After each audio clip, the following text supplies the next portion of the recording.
कि हज़रत अब्दुल्ला बिन हुज़ाफ़ा एक सहाबी हैं, उनसे एक रूमी बादशाह ने कहा था ऐसा नौजवान मुझे चाहिए, इतना ट्रेन, इतना यकीन वाला, इतना पावरफुल। बादशाह, रूमी बादशाह ने हज़रत अब्दुल्ला बिन हुज़ाफ़ा से ये कहा तू आजा मेरे पास, तुझे मैं वजीर बना लूंगा, और अगर नहीं तो आधी सल्तनत दे दूंगा, तू आजा मेरे पास, ऐसा मुझे एक नौजवान चाहिए। अब्दुल्ला बिन हुज़ाफ़ा ने क्या कहा था जानते हो? कहा बादशाह सुन, तू आधी सल्तनत नहीं, तेरी पूरी सल्तनत, उसके बाद और एक सल्तनत, उसके बाद और एक सल्तनत पूरी मुझे दे दे। पलक झपकने के बराबर भी मैं मेरे नबी से बेवफाई नहीं कर सकता, उनके फरमान के खिलाफ नहीं जा सकता, दीन छोड़ना तो दूर की बात, उनसे एक पलक झपकने के बराबर भी बेवफाई नहीं कर सकता। यह है ईमान बीबिहिल मुस्तफा। अम्मा बाद फ़अऊज़ु बिल्लाहि मिनश शैतानिर रजीम। बिस्मिल्लाहिर्रहमानिर्रहीम। वल्लज़ीना जाऊ बिस्सिद्क़ि वसद्दक़ बिही उलाइका हुमुल मुत्तक़ून। सदक़ल्लाहु मौलाना अज़ीम। बारगाह रिसालत मुआब सल्लल्लाहु तआला अलैहि वसल्लम में दुरूद पाक का हदिया पेश करें। अल्लाहुम्मा सल्लि अला सय्यिदिना मुहम्मदिन मअदनिल जूदि वल करम व आलिहि व अस्हाबिहिल किराम व इब्निहिल करीम व बारिक व सल्लिम सलातन दाइमतन सरमदन अबदा। इस्लाम में ईमान किसे कहते हैं? एक सबसे बड़ा हिस्सा ईमान का दिल से तस्दीक करना, दिल से मानना, यही ईमान है, यकीन करना। बाकी जो आमाल हैं, नमाज, रोज़ा, हज, ज़कात, ये सब ये इस्लाम है, लेकिन ईमान का ताल्लुक दिल से है, क़ल्ब से ईमान का ताल्लुक है, और इस्लाम ज़ाहिरी आमाल में है। तो ईमान और इस्लाम को थोड़ा बहुत फ़र्क आपने महसूस किया होगा, कुरान पाक में भी मौजूद है। तो तस्दीक करना यानी किसी चीज़ को दिल से एक्सेप्ट करना, ये ईमान है, और उसके बाद जो माना है उस पर अमल करके दिखाना, ये इस्लाम है। बगैर दोनों के आपका दीन मुकम्मल नहीं है। बहुत सारे लोग ज़ाहिरी तौर पर मुसलमान तो हो सकते हैं लेकिन मोमिन नहीं हो सकते, मतलब ईमान नहीं है, मुसलमान दिख रहे हैं, ये बहुत बड़ी बात है। और कुरान पाक में अल्लाह ताला फरमाता है क़ालतिल अअराबु आमन्ना वलाकिन क़ूलू अस्लमना। अल्लाह ताला फरमाता है अराबी कुछ लोग ये कहते हैं कि हम ईमान लाए, अल्लाह फरमाता नहीं, बल्कि यूं कहो हम इस्लाम लाए। ईमान और चीज़ है और इस्लाम और है, और दोनों की तकमील के बाद वो उसका दीन मुकम्मल है। अब मैं आपको सबसे पहली चीज़ बताता हूँ, तस्दीक, दिल की तस्दीक क्या है। अल्लाह के नबी सल्लल्लाहु तआला अलैहि वसल्लम ने फरमाया अल्लाह एक है, इसको मान लिया, ये तस्दीक है। रसूल पाक सल्लल्लाहु अलैहि वसल्लम ने फरमाया कि मैं अल्लाह का आखिरी रसूल हूँ, मान लिया, ये तस्दीक है। अल्लाह के नबी सल्लल्लाहु तआला अलैहि वसल्लम ने फरमाया इतने नबी मुझसे पहले आए थे, उनके काम ये थे, उनके मोजज़ात ये थे, तुमने मान लिया, ये क्या है? दिल की तस्दीक है। इसको कहते हैं दिल से मानना। और दिल से मानने के लिए एक बात और मैं आपको बता दूं कि दिमाग की ज़रूरत नहीं है कि जो चीज़ हमारी समझ में आए वही मानना है, और जो चीज़ ना समझ में आए वो नहीं मानना, ऐसा नहीं। ईमान इसको नहीं कहते। यानी अगर तुम ये सोचो कि जो चीज़ मेरे सामने मुझे लॉजिकली नहीं लगती, मैं उसको एक्सेप्ट नहीं करता, अगर इस तरह की बात कहते हो तो तुम दिल से मानने वाले हो ही नहीं, तुम दिमाग से पढ़ने वाले हो। और ईमान कल्ब से ताल्लुक रखता है। मिसाल के तौर पर अल्लाह के नबी सल्लल्लाहु तआला अलैहि वसल्लम ने इरशाद फरमाया, रात के एक छोटे से हिस्से में मैं मस्जिद हरम से मस्जिद अक्सा गया, बैतुल मुक़द्दस गया, और उसके बाद फिर आसमानों का सफ़र किया, और फिर लौट करके आया। पल भर में जंजीर भी हिलती रही, बिस्तर भी रहा गर्म, ताअर्श गए, फिर आए मोहम्मद सल्लल्लाहु अलैहि वसल्लम। अब कोई इंसान ये कहे, ये लॉजिकली नहीं समझ में आता, इतने शॉर्ट टाइम में ये सफर कैसे हो सकता है। तो तुम दिमाग की यहाँ पर सोचें दौड़ा रहे हो, दिमाग के घोड़े दौड़ा रहे हो। लेकिन तस्दीक किसे कहते हैं, आओ मैं आपको बताऊं। हुजूर पाक सल्लल्लाहु अलैहि वसल्लम मेराज के सफर के बाद मक्का वालों से यही वाकया बयान कर रहे थे कि कल की शब अल्लाह ताला ने मुझे मेराज का सफर अता किया, मस्जिद हरम ले गया, मस्जिद हरम से मस्जिद अक्सा, वहां पर इमाम आइम्मा अंबिया इकराम अलैहिस्सलाम की इमामत किया। उसके बाद फिर सातों आसमानों का सफर, अर्श, कुर्सी, लौह कलम, जन्नत, दोज़ख, यहाँ तक कि रब्बे जुल जलाल का दीदार, और फिर वापस आया। ये मक्का वालों को मेरे आका बयान कर रहे थे। उस वक्त जिसको जो सवाल करना था उन्होंने सवाल किया कि अगर आप बैतुल मुक़द्दस गए थे तो बताइए वहाँ के हालात कैसे हैं, बैतुल मुक़द्दस का दरवाज़ा कैसा है, खिड़कियाँ कैसी, मेहराब कैसे। नबी पाक सल्लल्लाहु अलैहि वसल्लम सबकी चीज़ें बता रहे थे। तो एक हुआ ये सवालात करके इल्म को बढ़ाना, और एक है बगैर कुछ पूछे कहना हाँ आप सही कह रहे हैं। दो चीज़ें हैं। लेकिन इस महफिल की खुसूसियत ये है कि अबू जहल उसको मौका मिल गया। उसने देखा कि इतनी बड़ी बात हुजूर कर रहे हैं, तो गुमराह करने के लिए एक बड़ा चांस मिला है। बाहर निकला और सबको बोलने लगा कि मोहम्मद तो अब छोटी छोटी बातों से बहुत बड़ी बातों पे आ गए। वो तो आसमानों के सफर की बात और ए रात के एक हिस्से में यहाँ से बैतुल मुक़द्दस के सफर की बात कर रहे हैं और वापस मक्का में बैठे हुए हैं। तो वो गुमराह करने के लिए प्रोपेगेंडे करने लगा। इत्तेफाक ऐसा कि उस महफिल में सैयदना अबू बकर सिद्दीक नहीं थे। हुजूर सल्लल्लाहु ताला अलैहि वसल्लम जब बयान कर रहे थे उस महफिल में हजरत अबू बकर सिद्दीक नहीं थी। हजरत अबू बकर वो कहीं से आ रहे थे, अबू जहल रास्ते में मिला और उसके बाद पकड़ करके कहा अबू बकर रुको, बहुत अहम काम है, इंपॉर्टेंट काम है। क्योंकि उसे पता है कि अबू बकर से ज्यादा करीब रसूलुल्लाह के कौन है। तो अबू बकर रदी अल्लाह ताला अन्हु को पकड़ कर कहता है सुनो अबू बकर, एक मक्का में नया वाकया हो गया है। पूछा उन्होंने कि क्या हुआ है। कहा एक शख्स ऐसा है जो कहता है रात को वो सोया था और रात में वो उठ करके मस्जिद हरम गया, मस्जिद हरम से बैतुल मुक़द्दस मस्जिद अक्सा गया और वापस वो रात यहीं आ गया। क्या ये पॉसिबल है, मुमकिन है? इतना ही कहा उसने। तो हज़रत अबू बकर ने कहा ऐसा कैसे हो सकता है, बात तो है, ऐसा कैसे हो सकता है कि रात के एक छोटे से हिस्से में कोई मस्जिद हरम से मस्जिद अक्सा गया हो और फिर वापस आ गया हो, ऐसा कैसे हो सकता है। तो ठट्टा मार करके हंसने लगा कि मेरा निशाना सही लगा है अबू जहल। तो हज़रत अबू बकर ने पूछा बताओ तो सही कौन है ये इस तरह कहने वाला। अबू जहल ने कहा कोई और नहीं, तुम्हारे साथी मोहम्मद सल्लल्लाहु अलैहि वसल्लम ये बात कह रहे हैं। तो हजरत अबू बकर को जलाल आया और कहा कि सुन, उन्होंने तो मस्जिद हरम से मस्जिद अक्सा तक जाकर आने की बात की है, अगर वो वहां से आसमानों की भी बात करेंगे तो मैं मान लूंगा। अभी उन्होंने मेराज का वाक़या सुना नहीं था, पहले ही कहा कि वो तो मस्जिद हरम से मस्जिद अक्सा तक के सफर की बात कर रहे हैं कि वो रात में जाकर वापस आ गए। अबू जहल सुन, इससे भी ज्यादा अगर वो आसमानों के सफर की भी बात करेंगे तब भी मैं तस्दीक करता हूं। अगर उन्होंने कहा है तो वो झूठ नहीं हो सकता। ये है तस्दीक, ये है तस्दीक। और हज़रत अबू बकर रदी अल्लाह ताला अन्हु उस वक्त तक अबू बकर ही थे। जैसे ही ये वाक़या हुआ और महफिल रसूल में तशरीफ लाए तो नबी पाक सल्लल्लाहु ताला अलैहि वसल्लम ने आपको सिद्दीक कह करके पुकारा था। ये तस्दीक करने वाला और नबी पाक सल्लल्लाहु ताला अलैहि वसल्लम की हर बात को मिनो अन मानने वाले हजरत अबू बकर सिद्दीक, ईमान इसको कहते हैं मेरे अजीजों।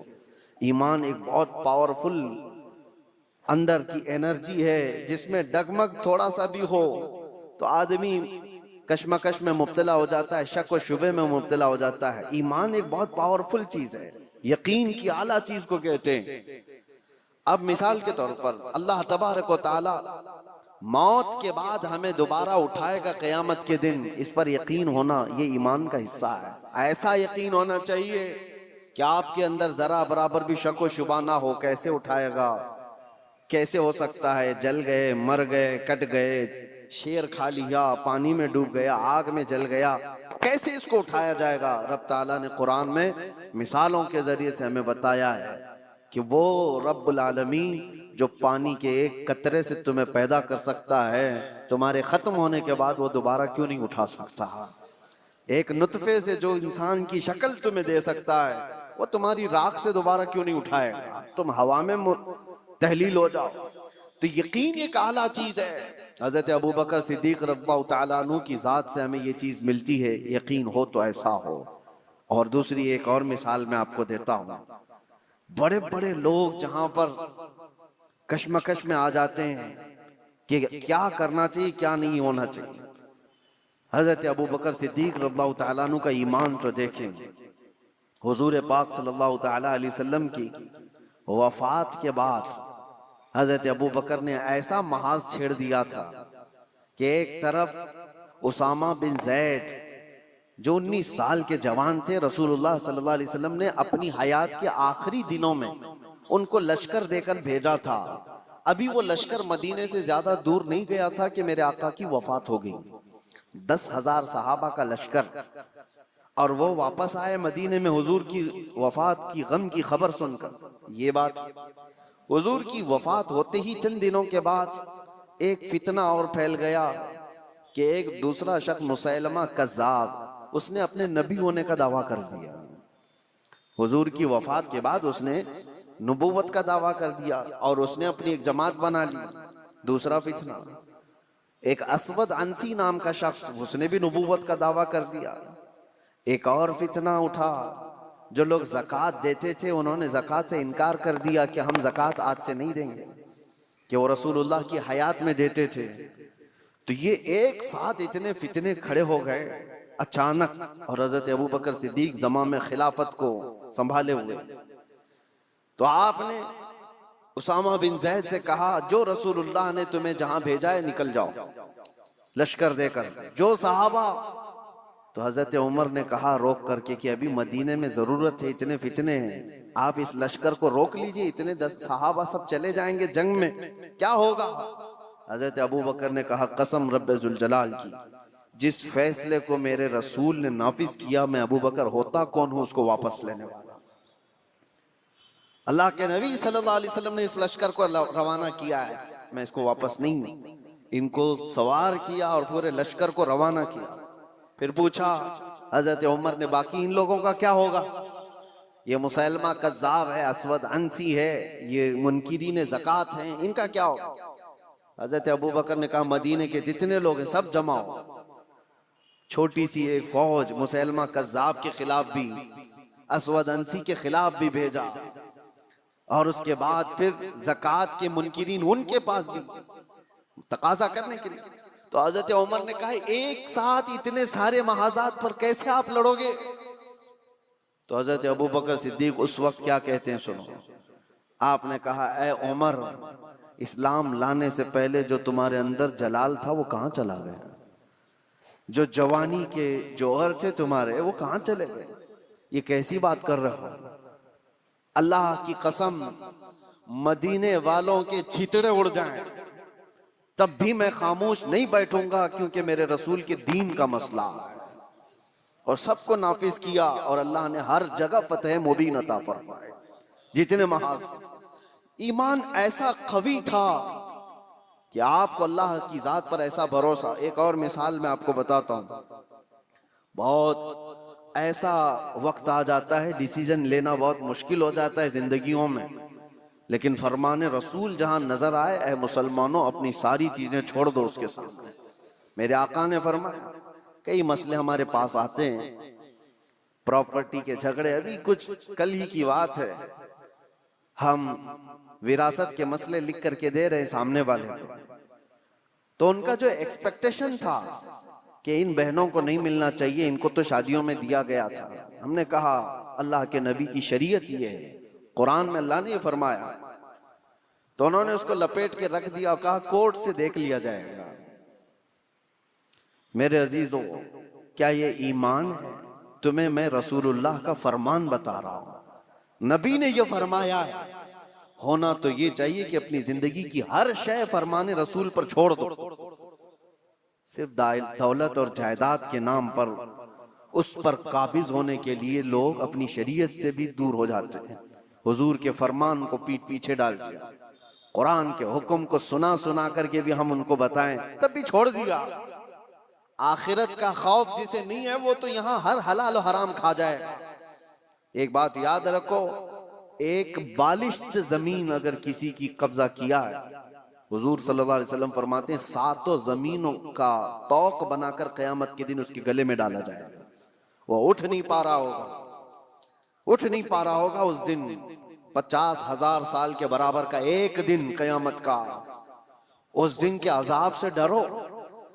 मैं कहना यह चाहता हूं कि जब तुम्हारे सामने रसूलुल्लाह की हदीस आ जाए कि मेरे आका ने यह फरमाया, अपनी ख्वाहिशात छोड़ दो, अपनी जो भी एक्सपेक्टेशन है उसको खत्म कर दो। नहीं, मेरे आका ने फरमाया, खत्म है बात। ईमान इसी को कहते हैं। मैं बता रहा था सीदना अबू बकर सिद्दीक के बारे में। हुदैबिया का मौका है, नबी पाक सल्लल्लाहु अलैहि वसल्लम 1400 सहाबा को लेकर मदीने से निकले मक्का उम्रा करने के लिए, लेकिन हालात ऐसे थे कि मक्का वाले उम्रा करने नहीं दे रहे थे। रोक दिया 35 किलोमीटर दूर, मक्का से दूर, कि आप लोग उम्रा नहीं कर सकते। और जंग करने पर तुले हुए थे मक्का वाले, उस वक्त थोड़ा ताकत में थे। नबी पाक सल्लल्लाहु ताला अलैहि वसल्लम ने देखा कि हम इहराम की हालत में आए हुए हैं उम्रा करने के लिए, लेकिन ये जंग करना चाहते हैं और हुजूर जंग नहीं करना चाहते थे। तो मक्का वालों के सामने आपने सुलह की तदबीर रखी कि हम आपस में समझौता कर लेते, सुलह कर लेते। तो मक्का वाले उस पर तैयार हुए, सुलह हुई दोनों के दरमियान। सुनिए, बज़ाहिर ऐसा लगता था कि हुजूर सल्लल्लाहु ताला अलैहि वसल्लम मुसलमानों की जानिब से दब करके सुलह की गई है। जाहिरन ऐसा लगता था, क्योंकि मक्का वाले अपनी सारी शर्तें रखे हुए थे उसमें कि अगर हमारा कोई आदमी मदीने चला गया भागकर तो आपको उसे वापस करना पड़ेगा, और अगर आपका कोई आदमी हमारे पास आया तो हम वापस नहीं करेंगे। ये जबरदस्ती की चीजें बहुत इस तरह की, एक मैं मिसाल दे रहा हूं। उन्होंने सब अपनी हिमायत में एग्रीमेंट के जो क्लॉज हैं वो सब लिखवाए और रसूल पाक सल्लल्लाहु ताला अलैहि वसल्लम को दस्तखत करने के लिए कहा।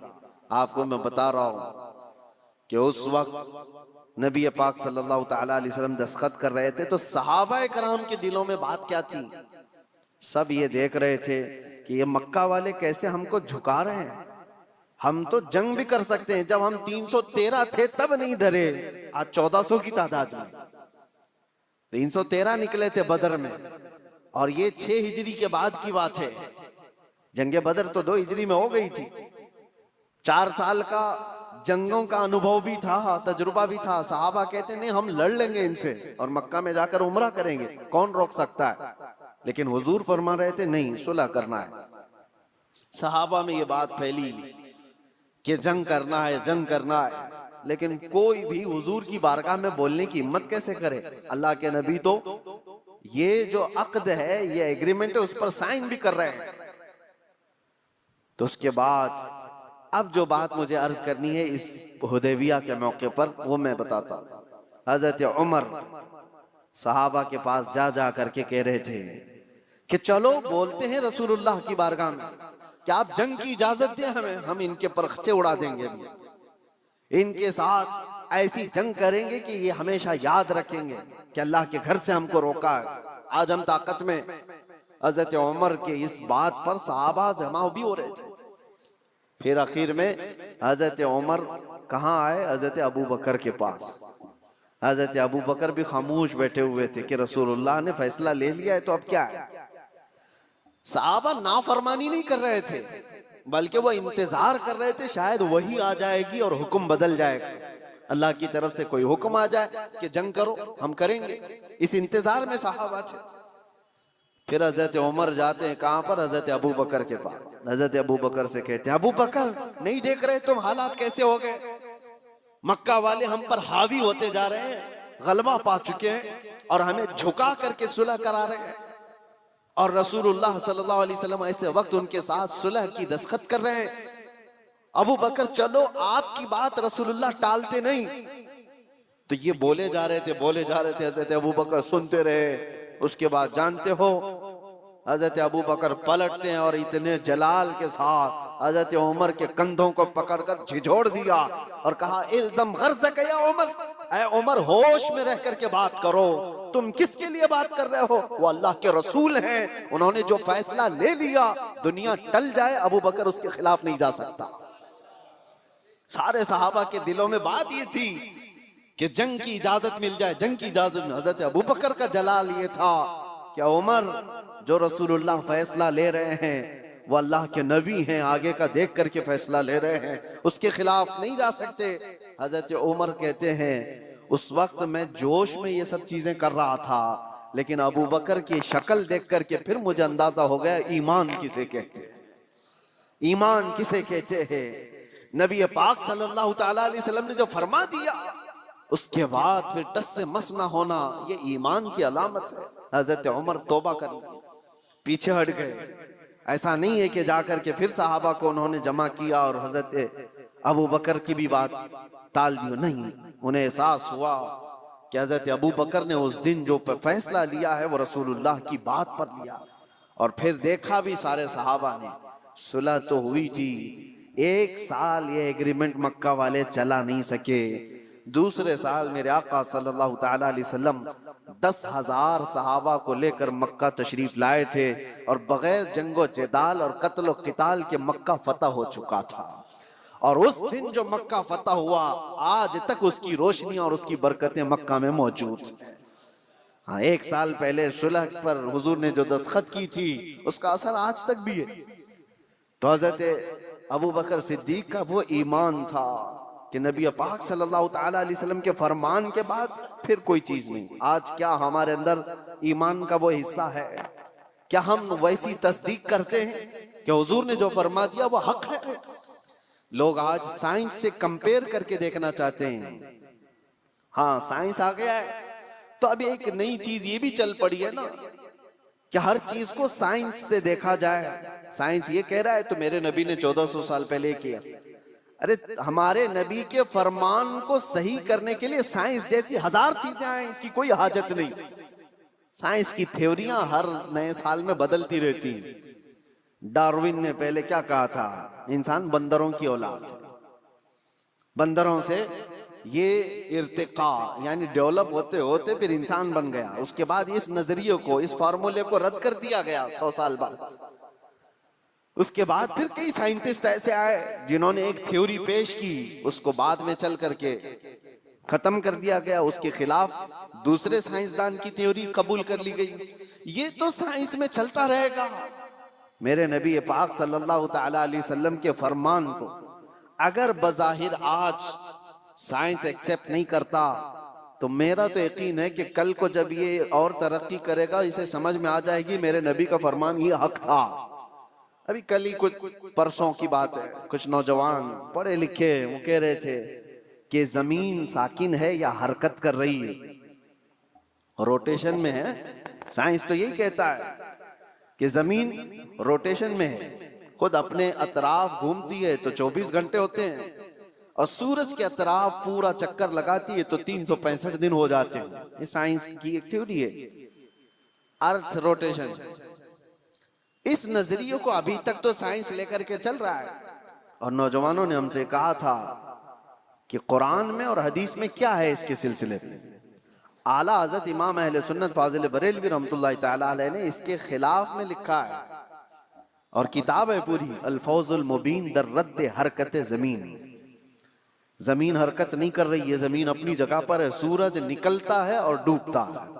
कुरान में अल्लाह ने फरमाया कि सूरज मशरिक से निकलता है, मगरिब में डूबता है। तो ये तो बात हुई। मैं इसकी तहकीक में आपसे बात नहीं कर रहा कि ये मेरा मौजू नहीं है कि सूरज कहाँ से निकलता है, कब निकलता है, साल में कितनी जगहों से निकलता है और कहाँ डूबता है और साइंस इसको क्या कहता है और अर्थ रोटेशन के बारे में तफसीलात आप इस इल्म के माहिरीन से मालूम करें। लेकिन मैं ये कहता हूँ नौजवानों से, जब तुम्हारे पास ऐसी 2 चीजें आई, ये तो एक मिसाल के लिए कह रहा हूं, तुम सामने देख रहे हो कि साइंस की थ्योरी ये है, इन्होंने ये चीज पेश की है और एक तरफ फरमाने मुस्तफा है, नबी कौनैन सल्लल्लाहु ताला अलैहि वसल्लम है। तो ऐ नौजवानों बताओ ईमान किसे कहते हैं? हुजूर पाक की बात को आंख बंद कर तस्लीम कर लेना, ये इस यकीन का नाम ईमान है। ये ईमान है। आपको पता है ये तरक्कियां तो बहुत बाद में होती आई, तो सहाबा कैसे ईमान लाए? कुरान में एक आयत है, अल्लाह ताला फरमाता है इदा अखरज यदहु लम यकद यराहु। यह 18वें पारे सूरह नूर की आयत है। दुलमातुम बादुहा फौक बाद, यानी एक इलाका, एक जगह ऐसी है अंधेरियों पे अंधेरियां, अंधेरियों पे अंधेरियां, सूरज की एक किरण भी वहां पर नहीं होती। अगर कोई आदमी हाथ भी निकाले तो हाथ भी नहीं देख सकता। लेकिन 18वीं सदी के बाद एक ऐसा शख्स जिसने ओशियन का, समंदर का सफर किया, उसने समंदरों के बीच में एक जगह ऐसी पाई जहां पर बहुत घटाटोप अंधेरी, इतना अंधेरा है कि हाथ भी नहीं दिखता। उसने अपने सफर के बाद आकर ये वाकया बयान किया, मैंने दुनिया में एक ऐसी जगह देखी जहां मुकम्मल तौर पर अंधेरा है, ऐसा अंधेरा कि वहां कोई शय की उजाला बिल्कुल भी नहीं है। तो उसको किसी आलिम ने कहा, ये तो कुरान में अल्लाह के नबी सल्लल्लाहु ताला अलैहि वसल्लम ने जो आयत पढ़ी है, अल्लाह का हुक्म बयान किया है, ये मौजूद है। अब सुनिए, उस साइंटिस्ट ने पूछा, अच्छा ये तो 18वीं सदी की तरक्कियाती जमाने में मैंने ये इंकिशाफ किया है, एक्सप्लोर किया है, ये बात पहले से कैसे आ सकती है? उसने पूछा, हो सकता है मोहम्मद सल्लल्लाहु ताला अलैहि वसल्लम समंदरों का ज्यादा सफर करते होंगे, कभी इस सफर के दौरान उन्होंने भी देख लिया होगा आज से 1400 साल पहले, और उन्होंने बयान कर दिया होगा कुरान में। तो हैरत की बात है मेरे अजीजों, मुफस्सिरीन ने उससे बताया कि ताज्जुब की बात यह है मेरे अजीज, मेरे नबी सल्लल्लाहु ताला अलैहि वसल्लम की उम्र मुबारक 63 साल की थी जाहिरी, और पूरे 63 साल की जाहिरी उम्र में एक बार भी हुजूर समंदर के पास नहीं गए। सफर तो दूर की बात है, समंदर पर नहीं गए हुजूर, और समंदरों के बीचों बीच मौजूद चीज की खबर दे रहे हैं। उसने कहा, तब फिर ऐसी खबर देने वाला ये इंसानी खबर देने वाला नहीं है, ये तो फिर उसी की खबर होगी जिसने ये पैदा किया, ये खालिक कायनात की खबर है। अजीजान गिरामी, मैं ये बातें इसलिए अर्ज कर रहा हूं कि ईमान सहाबा कराम का ऐसा था कि अल्लाह के नबी सल्लल्लाहु ताला अलैहि वसल्लम ने फरमा दिया, मान लिया कि हाँ। हुजूर ने फरमाया, सबसे पहले रूए जमीन पर आने वाले कौन? आदम अलैहिस्सलाम। देखा किसी ने नहीं, सारे ने मान लिया कि हाँ आदम अलैहिस्सलाम आए थे। उनकी बीवी हजरत हव्वा थी। उनके बाद अंबिया का सिलसिला आया, हजरत शीस अलैहिस्सलाम, हजरत नूह अलैहिस्सलाम, हजरत इदरीस अलैहिस्सलाम, हजरत इब्राहीम, हजरत इस्माइल, हत्ता के पिछले जमाने के बहुत पेचीदा मसले थे जो ला यनहल जिसको कहते हैं, मतलब हल नहीं होने वाले। 550 साल तक यहूदी और ईसाई जंग करते थे। किस बात पे पता है? ईसा अलैहिस्सलाम को यहूदियों ने सूली पर चढ़ा दिया। ये आज भी मशहूर है कि वो सूली पर चढ़ गए। सुनिए, ईसा अलैहिस्सलाम के मुतालिक, ईसा अलैहिस्सलाम को कत्ल करने का नापाक इरादा बनाकर यहूदियों ने एक टीम तैयार की, और जिस दिन वो अपने घर पर मौजूद थे उस वक्त सारे लोगों ने घर का घेराव किया और एक शख्स को अंदर भेजा कि जाके देख कर क्या हो, ईसा इब्ने मरियम है या नहीं। तो ईसा इब्ने मरियम को देखने के लिए एक यहूदी अंदर आया। अल्लाह तबारक व तआला की कुदरत कामिला ये है कि अल्लाह ने उस आए हुए शख्स को ईसा अलैहिस्सलाम की शक्ल दे दी और ईसा अलैहिस्सलाम को आसमानों पर उठा लिया, आसमानों पर उठा लिया। और वो शख्स घर के अंदर था, काफी देर तक वो बाहर नहीं आया। तो यहूदियों ने देखा कि कहाँ चला गया है, अभी तक जो मुआयना करने गया था आया नहीं।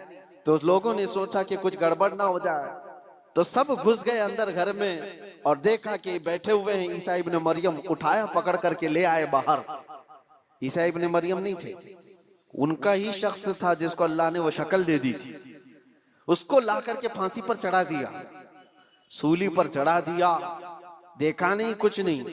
उसके बाद फिर फिक्र में मुब्तला हो गए, हमारा आदमी कहाँ गया है जो अंदर देखने गया था। तो असल बात ये थी कि उसके धड़ का निचला हिस्सा उसका असली वाला हिस्सा नजर आ रहा था। जो शख्स अंदर गया था। तो कुछ यहूदियों ने कहा ये तो हमारा ही आदमी है। तो लोगों ने फिर इख्तिलाफ ये किया कि अगर ये हमारा आदमी है तो ईसा इब्ने मरियम कहां गए, वो कहां चले गए। तो बाज ने कहा ये देखो ऊपर की शक्ल तो ईसा इब्ने मरियम की ही दिखती है। इस शक की जिंदगी में उनके 550 साल गुजर गए। 550 साल यहूदी ये कहते थे, ईसाई ये कहते थे, यहूदी ये कहते थे, ईसाई ये कहते थे। इन इख्तिलाफात को खत्म करने के लिए अगर कोई जात आई तो मोहम्मदुर रसूलुल्लाह की। मेरे आका सल्लल्लाहु तआला अलैहि वसल्लम जब तशरीफ लाए तो फिर आपने क्या फरमाया, कुरान की आयत उतरी, वमा क़तलूहु वमा सलबूहु वलाकिन शुब्बिह लहुम। अल्लाह ने फरमाया ना उन्होंने ईसा इब्ने मरियम को कत्ल किया है ना सूली पर चढ़ाया, बल्कि अल्लाह ताला ने उनकी शबाहत, उनकी शक्ल दूसरे को दे दी थी। और अल्लाह ने वलाकिन रफ़अहु अल्लाहु इलैहि, अल्लाह ने ईसा इब्ने मरियम को आसमानों पर उठा लिया है। ये अक़दा हल किसी ने किया है तो मेरे मुस्तफ़ा ने। दुनिया भर के ईसाइयों को भी एहसान मानना चाहिए कुरान का, जो ऐसी गुत्थी है, क्योंकि ईसा अलैहिस्सलाम के बाद फिर कोई नबी आया नहीं जो बता सके। कौन बताएगा कि क्या हुआ था क्या नहीं। तो हजरत ईसा अलैहिस्सलाम के इस मसले को रसूलुल्लाह ने बयान फरमाया और सारे सहाबा ने उस पर कभी चूचिरा किया, सब ने मिनवान तस्लीम किया। बहुत सारे ईसाइयत से ईमान लाए हुए भी, यहूदियत से ईमान लाए हुए भी सहाबा मौजूद हैं। सबों ने मेरे आका की बात पर, फरमान पर यकीन कर लिया। आज इस बात की जरूरत है। अब मैं तस्दीक के बाद जो दूसरा स्टेप आता है उससे मैं कहता हूं, यह भी जरूरी नहीं कि आपने मान लिया कि मेरे नबी हक पर हैं, मेरे नबी का हर फरमान हक है, अल्लाह के रसूल जो फरमा दे वो 100% सारी चीजें सच हैं। मान लेने का मतलब भी नहीं है। ईमान तो मान लेने का मतलब हो गया, लेकिन उसके बाद इस्लाम का स्टेप भी तो है। मान तो लिया, अब करके भी तो दिखाओ। माना है तुमने दिल से और उसके बाद अब अमल करके दिखाओ। ये दो हिस्से हैं, ईमान है और इस्लाम है। हो सकता है, मैं आपको ब्लेम नहीं करता कि आप मोमिन नहीं हैं, हो सकता है ईमान वाले हैं, सबके दिलों में यकीन 100% मौजूद है। और अगर वो यकीन है तो फिर जाहिर क्यों नहीं है, दिखता क्यों नहीं है।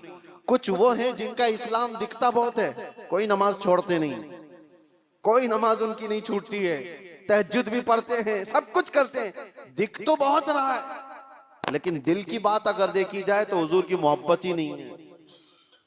तो यहाँ ईमान ही नहीं, इस्लाम दिख रहा है। और कुछ वो हैं जिनका ईमान तो है दिल के अंदर, मेरे नबी की मोहब्बत भी है, लेकिन अमल नहीं दिखता, इस्लाम पर नहीं आते।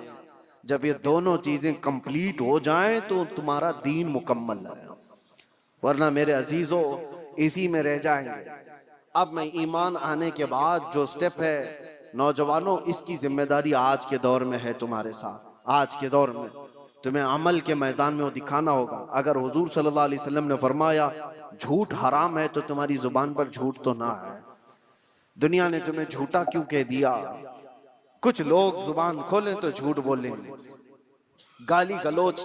हुजूर पाक सल्लल्लाहु तआला अलैहि वसल्लम ने फरमाया फासिक की अलामत है, ये फिस्क है।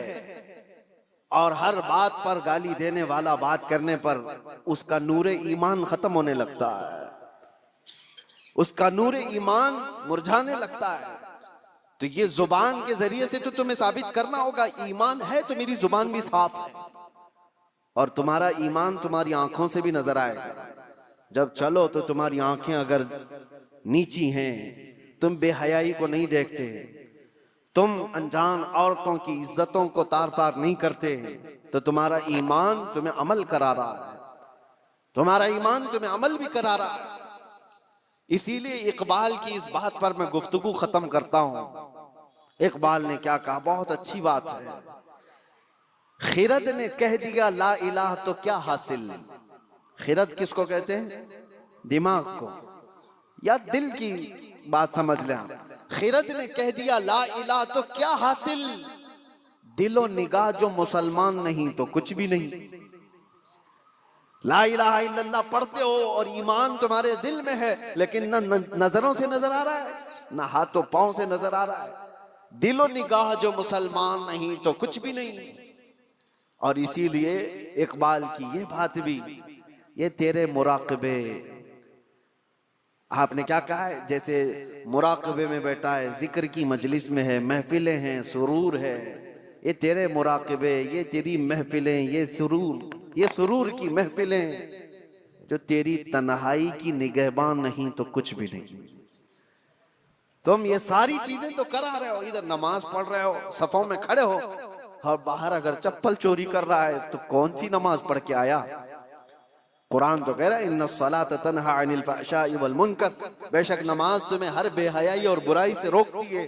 तो ये मस्जिद के बाहर ही नहीं रोक पाई तुम्हारी नमाज, वजह क्या है कि तुम यहाँ पर उसको कंबाइन नहीं कर रहे हो, दिल से मानते हो अल्लाह एक है, उसकी बातों को इंप्लीमेंट करना ये दूसरा तुम्हारा दूसरा हिस्सा है, उस पर तुम खरे नहीं उतर पा रहे।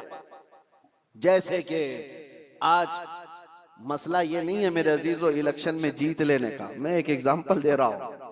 बहुत सारे लोग बड़ी मेहनतों से इलेक्शन जीतते हैं, और इलेक्शन जीतने के बाद नेताजी सबसे पहले क्या करते हैं पता है, ओथ लेते हैं, शपथ लेते हैं सबके सामने, मैं ये करूंगा, मैं ये करूंगा, मैं वो करूंगा, जिसकी भी उन्हें ओथ लेनी है। ये कमाल की बात नहीं, वो तो हर नेता कर लेगा, लेकिन उस ओथ की लाज 5 साल रख पाता है नहीं, ये कमाल की बात है। वो जो उसने हलफ उठाया, वो जो कसम उठाया, उसकी लाज रखता है, जो जो कहा है वो 5 साल करके दिखाता है, तब तो फिर उसने अपनी कसम की लाज रखी। ये बिला तशबीह बिला तमसील ला इलाहा इल्लल्लाह कह दिया, तो तुम इस कलमे की लाज रखते हो अपनी जिंदगी में या नहीं, ये कमाल की बात है। कलमा तो 70,000 बार पढ़े हुए लोग हैं, लाख बार पढ़े हुए लोग हैं, लेकिन सिर्फ पढ़ लेने से तो तुम्हारी जिंदगी भी वही है जो झूठे लोग ओथ लेकर के चले जाते हैं, बाकी तो उनको कोई मतलब नहीं। नहीं मेरे अजीजों, ईमान वाला जो है, आप ये भी मत समझें आप मुसलमान मस्जिद में हैं, अभी सारे मुसलमानों की शक्ल दिख रही है, बाजार में आप मुसलमान नहीं है, दुकान में आप मुसलमान नहीं है, घर में आप मुसलमान नहीं है, शादियों में आप मुसलमान नहीं है। मुसलमान 24 घंटे मुसलमान है, ईमान उसके साथ मुसलसल है। एक बात मुझे याद आती है, एक प्लेन में सफर के दौरान एक ऑस्ट्रेलियन नौजवान, वो न्यू मुस्लिम था या पुराना जो भी, लेकिन ईमान होना चाहिए ऐसे, एयर होस्टेस ने सर्व करते हुए उसको शराब दिया। जाहिर सी बात है इंटरनेशनल फ्लाइट्स में ये आम सी बात है, नॉर्मल समझा जाता है। उसने सर्व किया तो जवाब में उस नौजवान ने इनकार यूं नहीं किया कि मुझे नहीं चाहिए, बल्कि उससे यूं कहा आई एम ए मुस्लिम। ये कई लोगों को चुभ जाती है बात। उसने नहीं कहा मैं शराब नहीं पीता मुझे नहीं चाहिए, उसने जवाब में कहा आई एम ए मुस्लिम। उसे पता चलना चाहिए शराब और मुस्लिम अपोजिट चीज है, मुझे ही नहीं दोबारा किसी और को भी नहीं देना। उसने कहा, अब उस एयर होस्टेस ने तड़के कहना शुरू किया कि ये क्या बात हुई, तुम मुसलमान हो, नहीं पीना है नहीं पियो, तुम ये कहते हो मुसलमान है। अरे इसमें होता क्या है, 8-9 घंटे की फ्लाइट है, रिलैक्स कर सकता है आदमी, दूसरे भी तो है इस फ्लाइट में बैठे हुए, वो तो पी रहे हैं, तुमने ये जवाब क्यों दिया। उसने बेतकल्लुफी में बात करते हुए एयर होस्टेस ने कहा, हालांकि उसको आर्ग्यू करने का हक नहीं था, ऐसी ही उसने बात की। तो सुनो मेरे अजीजों, उस नौजवान ने कहा ठीक है तुम कहती हो ये मुझे पीना चाहिए, तो तुम पहले पायलट को पिलाओ, पायलट को पिला कर के आओ। तो उसने कहा पीता होगा जब लैंड हो जाएगी, जब वो अपने स्टेशन पर होगा, अभी तो वो ड्यूटी पे है, ऑन ड्यूटी ड्रिंक अलाउड नहीं है। उस नौजवान ने कहा मैं मुसलमान 24 घंटे ड्यूटी पर हूं, मैं अपनी लाइफ के हर हिस्से में मेरे मुस्तफा करीम सल्लल्लाहु अलैहि वसल्लम का वफादार हूं। यही बात तो है कि हजरत अब्दुल्ला बिन हुज़ाफा एक सहाबी हैं, उनसे एक रूमी बादशाह ने कहा था ऐसा नौजवान मुझे चाहिए, इतना ट्रेन, इतना यकीन वाला, इतना पावरफुल। बादशाह, रूमी बादशाह ने हजरत अब्दुल्ला बिन हुज़ाफा से ये कहा तू आजा मेरे पास, तुझे मैं वजीर बना लूंगा, और अगर नहीं तो आधी सल्तनत दे दूंगा, तू आजा मेरे पास, ऐसा मुझे एक नौजवान चाहिए। अब्दुल्ला बिन हुज़ाफा ने क्या कहा था जानते हो, कहा बादशाह सुन, तू आधी सल्तनत नहीं, तेरी पूरी सल्तनत, उसके बाद और एक सल्तनत, उसके बाद और एक सल्तनत पूरी मुझे दे दे। पलक झपकने के बराबर भी मैं मेरे नबी से बेवफाई नहीं कर सकता, उनके फरमान के खिलाफ नहीं जा सकता। दीन छोड़ना तो दूर की बात, उनसे एक पलक झपकने के बराबर भी बेवफाई नहीं कर सकता। यह है ईमान। अल्लाह हमें ऐसा ईमान अता फरमाए। व आखिर दावाना अनिल हम्दुलिल्लाहि रब्बिल आलमीन। अस्सलामु अलैकुम।